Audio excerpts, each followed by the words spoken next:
எனக்கு அருமையானவர்களே, ஆண்டவராய் இயேசு கிறிஸ்துவின் இனிய நாமத்தில் ஒவ்வொருவருக்கும் என்னுடைய அன்பின் வாழ்த்துக்களை மறுபடியும் தெரிவிப்பதில் மகிழ்ச்சி அடைகிறேன். இயேசுவை பின்பற்றுவது நமக்கு ஒரு பெரிய சிலாக்கியம். நீங்கள் எப்படி அதை யோசிக்கிறீர்கள்? இயேசுவை பின்பற்றுவது என்பது இலகுவானதல்ல. நான் எப்பொழுதும் சொல்வேன், கிறிஸ்தவ வாழ்க்கை பஞ்சுமெத்தையானது அல்ல. அது பாடுகள் நிறைந்தது, உபத்திரவங்கள் நிறைந்தது, நெருக்கமானது. சில வேளைகளில் இன்றைக்கு கிறிஸ்தவத்தை அநேகர் மலிவாக காண்பிக்க விரும்புகிறார்கள், இல்லாவிட்டால் இலகுவாக காண்பிக்க விரும்புகிறார்கள். இன்றைக்கு கிறிஸ்தவ போதனைகள் அநேக நேரங்களில் இலகுவாக்கப்படுகிறதுனால்தான் அநேக கிறிஸ்தவர்கள் இலகுவாக பின்வாங்கியும் போகிறார்கள். அநேக நேரங்களில் கிறிஸ்தவம் இன்றைக்கு கிறிஸ்தவத்தின் உண்மை தன்மையை இழந்து, கிறிஸ்தவத்தின் மேன்மையை இழந்து, பரிசுத்தத்தை இழந்து பாவத்துக்குள்ளே விழுந்து போகிறதை பார்க்கிறோம். இன்றைக்கு பாவத்தை பாவம் என்று பேசாத அநேக தேவ சபைகள், இவரோட பல ஊழியர்களை நாம தேசளாவிய ரீதியில பார்க்கிறோம்.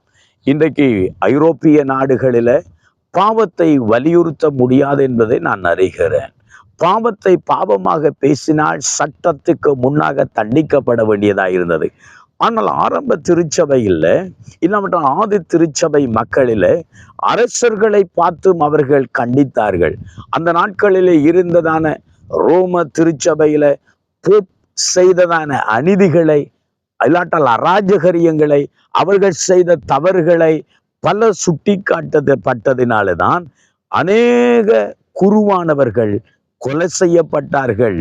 அன்றைக்கு நம்ம பார்க்கிறோம், இங்கிலாந்து தேசத்தில் இருந்ததான மேரி போன்ற அரசிகள் அவர்களுடைய வாழ்க்கையின் தவறுகளை சுட்டி காட்டினதினால்தான் அநேக குருமார்கள், இல்லாமட்டால் அநேக திருச்சபை போதகர்கள் நெருப்பிலே எரிக்கப்பட்டார்கள், இல்லாமட்டால் அவர்கள் வாளினால் வெட்டப்பட்டார்கள், சிறையில் அடைக்கப்பட்டார்கள் என்று பார்க்கிறோம். அப்படி இருந்த போதிலும் அவர்கள் மரணத்துக்கு பயப்படாமல் இயேசுவை பின்பற்ற காரணம் என்ன? அவர்களுடைய வாழ்க்கையில பாடுகள் அவர்கள் வாழ்க்கையை ஒரு நாளும் கிறிஸ்துவின் அன்பிலிருந்து அவர்களை பிரித்து விடவில்லை. ஒரே ஒரு வார்த்தையை நாம் வாசிக்கின்றோம்.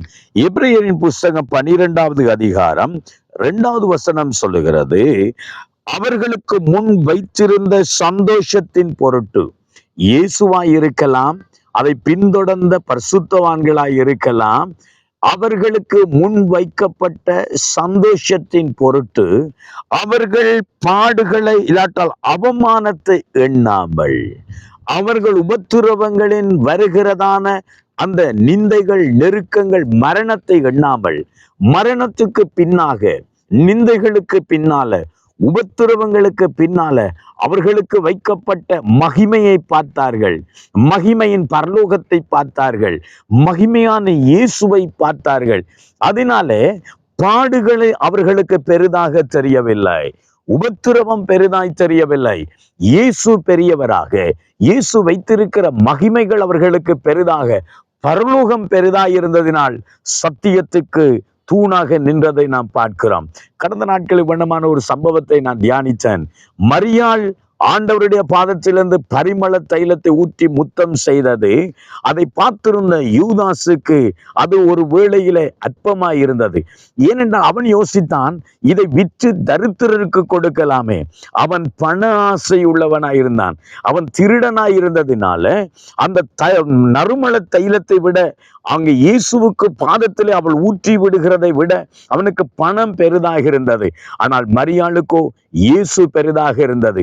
இயேசுவை நாம் பெருமதியாக பார்க்கும் மட்டும், இயேசுவை பெரிதாக பார்க்கும் மட்டும் பணம், இல்லாவிட்டால் இந்த உலக காரியம், உலக சிற்றின்பங்கள் நமக்கு பெரிதாகவே தெரியும். ஆனால் எப்பொழுது ஒரு மனிதன் இயேசுவை அதிகமாக நேசிக்கிறானோ அப்பொழுது உலகத்தை வெறுக்க ஆரம்பிப்பான், பாவத்தை வெறுக்க ஆரம்பிப்பான். இயேசுவுக்காக தன்னையும் தன்னையுடையதையும் இழக்க அவன் ஆயத்தமாய் இருப்பான். ஏனென்றால் அவனுக்கு முன்னாக இருக்கிற சந்தோஷத்தை அவன் பார்க்கிறான். அவன் அவமானத்தை பார்க்கவில்லை, நிந்தைகளை பார்க்கவில்லை, பரலோகத்தை பார்க்கிறான், பரலோக தேவனை பார்க்கிறான். ஸ்தேவானுடைய வாழ்க்கை பாருங்கள். அவன் கல்லறுகிற போது ஐயோ அம்மா என்று கத்தவில்லை, வானம் திறந்திருந்ததையும் இயேசுவானவர் பிதாவின் வலது பார்சத்தில் எழுந்து நிற்கிறதையும் பார்க்கிறான். உங்கள் வாழ்க்கையில் நீங்கள் எதை பார்க்கிறீர்கள்? உலகமும் உலக சிற்றின்பமும் உலக பாவம் உங்களுக்கு பெரிதாக தெரிகிறதா, அல்லது கிறிஸ்து உங்களுக்கு பெரிதாக தெரிகிறதா? உலகத்தில் வருகிற அவமானங்கள், நிந்தைகள், உபத்திரவங்கள், பாடுகள் உங்களை கிறிஸ்துவை விட்டு பிரிக்கிறதா, அல்லது அது உங்களை இன்னும் தேவனோடு இணைத்து உங்களை உயர்ந்த ஸ்தானத்துக்கு கொண்டு போகிறதா? கிறிஸ்துவை பாருங்கள், அவமானத்தை பார்க்க வேண்டாம், பரலோகத்தை பாருங்கள்.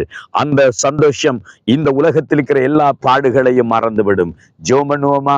எங்களை நேசிக்கிறங்கள் தகப்பனே, இந்த நேரத்தில் இந்த செய்தியை கேட்கிறவர்கள் இன்றைக்கு உலகத்தை பார்த்து, பாவத்தை பார்த்து, சிற்றின்பங்களை பார்த்து பணத்தில் மயங்கி இருப்பார்களா இருந்தால் பரலோகத்தை பார்க்கத்தக்கதாக அவள் கண்களும் திறக்கப்படட்டும்.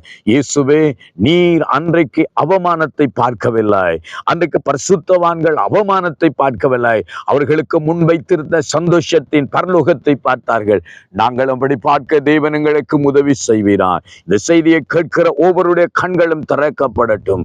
இயேசுவின் நாமத்தில் ஜெபிக்கிறோம் நல்ல பிதாவே, ஆமென், ஆமென். பரலோகத்தை பாருங்கள், உங்களுக்கு யாவும் மகிமையாய் தெரியும். பூமியை பார்த்தால் அது பாவமாகவே இருக்கும். ஆகவே இயேசுவை பாருங்கள், தேவன் உங்களை ஆசீர்வதிப்பார்.